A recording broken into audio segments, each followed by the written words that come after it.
कि बचपन के दिन कैसे गए। नौजवानी में खाली जवानी का जोश आता रहा और जवानी में होश गंवाते रहे। ऐसा होश गंवाते गंवाते आज तक की आयु हमारी पूरी हो गई है। कितने हो गए होंगे? कम से कम 40-50 के तो यहाँ बैठे हैं। कितनी आयु चली गई है। औरों को चंद्रमा और सूर्य कहते कहते अब समय आया है कि हम प्रभु भक्ति करते करते प्रभु के सामने देखें।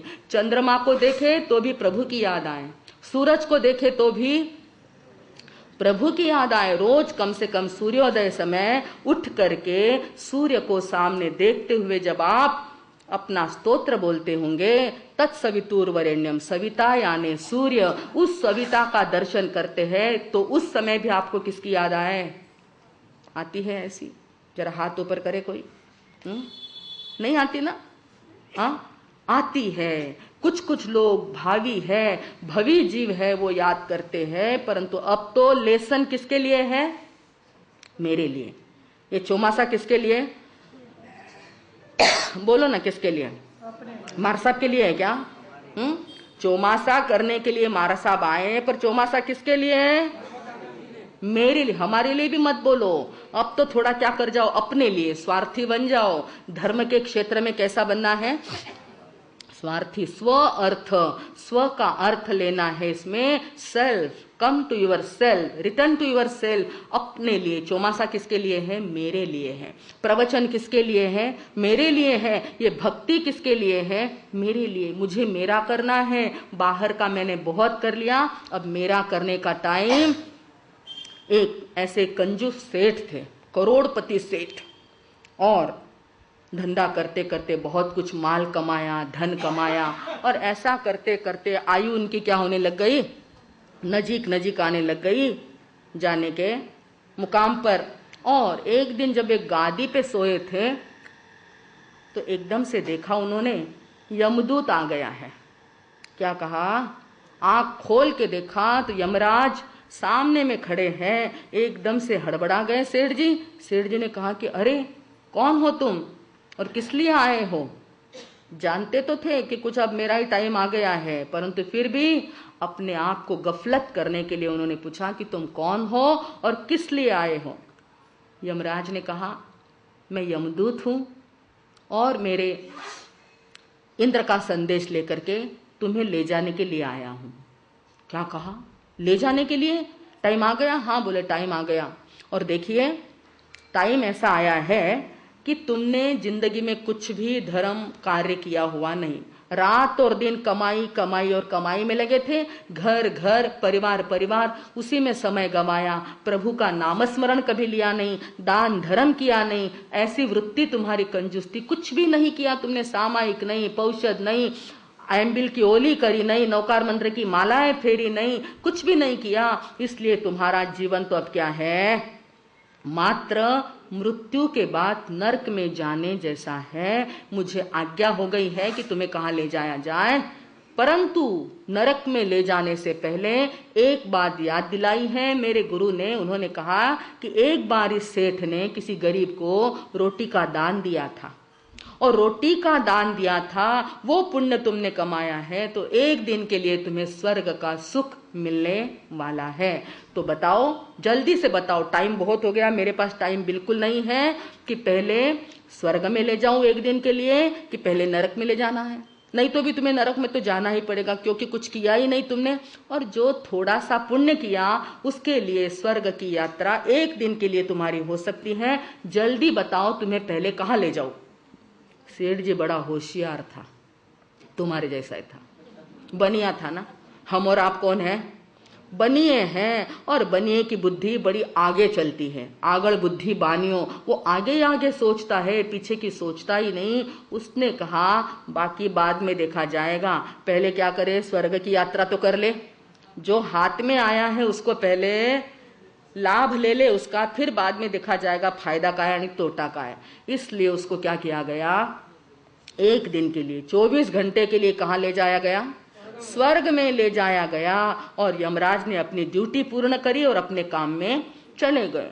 अब इधर सेठ जी जब देवलोक में पधारे, स्वर्ग में पधारे, जैसे ही उनका जन्म वहां पर हुआ कि वहां पर तो ड्यूटी पर लोग आ जाते हैं, सवेरे ही सवेरे पहले प्रहर में एक देवता ने आकर हाथ जोड़ करके कहा, सेठ साहब आप यहाँ पे पधारे हैं मनुष्य लोक से, हम आपकी सेवा में नियुक्त हैं, बताइए क्या सेवा की जाए।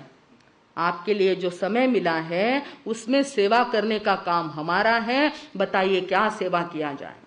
एकदम से चिंतन किया सेठ ने और कहा कि बस अब तो कुछ मुझे अच्छा ही करना है।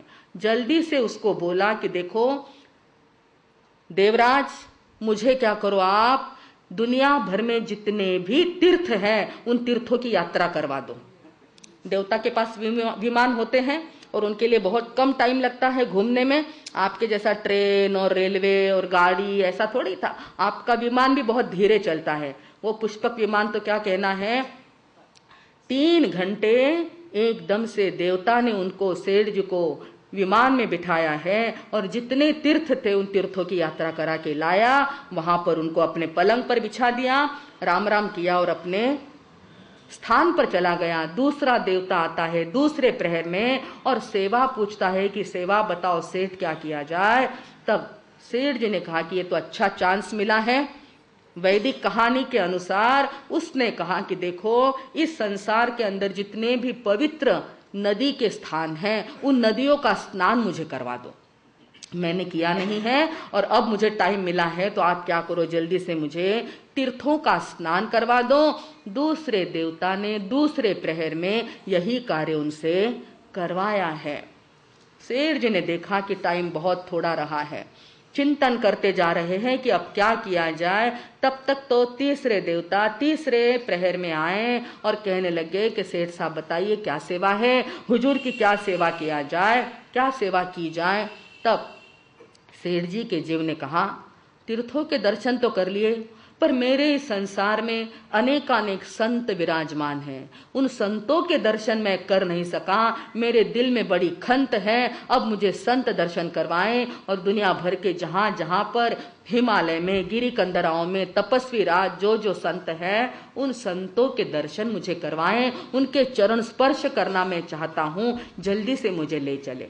देवता की ड्यूटी थी वापस विमान में बिठाकर और पूरा चक्कर लगाया, जहां जहां पर बड़े बड़े संत महंत ऋषि मुनि थे उन सब के दर्शन करवाए हैं और पुनश्च स्वर्गलोक में पहुंच गए। इतने में तो चौथा प्रहर आ गया और चौथे प्रहर में चौथे देवता आए कि बताइए अब आपके लिए क्या सेवा है, बहुत कुछ तो आपने कमाया है, अब आखिरी प्रहर आपका बचा है, बताइए क्या किया जाए। सेठ ने वापिस चिंतन किया कि बाकी तो सब कुछ हो गया, पर जीवन में मैंने कभी शास्त्र पढ़ा नहीं, धर्म ग्रंथ पढ़े नहीं, गीता का पारायण किया नहीं, रामायण पढ़ी नहीं, उत्तराध्ययन सूत्र का पूर्ण वाचन किया नहीं, नंदी सूत्र को पढ़ा नहीं, सुख विपाक सूत्र का अर्थ नहीं किया, अनेकानेक शास्त्र मेरे ऐसे ही पढ़े हैं, अभी तक मैंने पन्ने खोलकर उसका अर्थ भी नहीं देखा है। तो देवता तुम ऐसा करो, इन सारे शास्त्रों को मेरे सामने पढ़ो, 3 घंटे के अंदर पूरा पठन पाठन और पारायण मुझे करके सुनाओ, ताकि मेरे कान पवित्र हो जाए, मन निर्मल बन जाए और मेरी आत्मा शुद्ध बन जाए।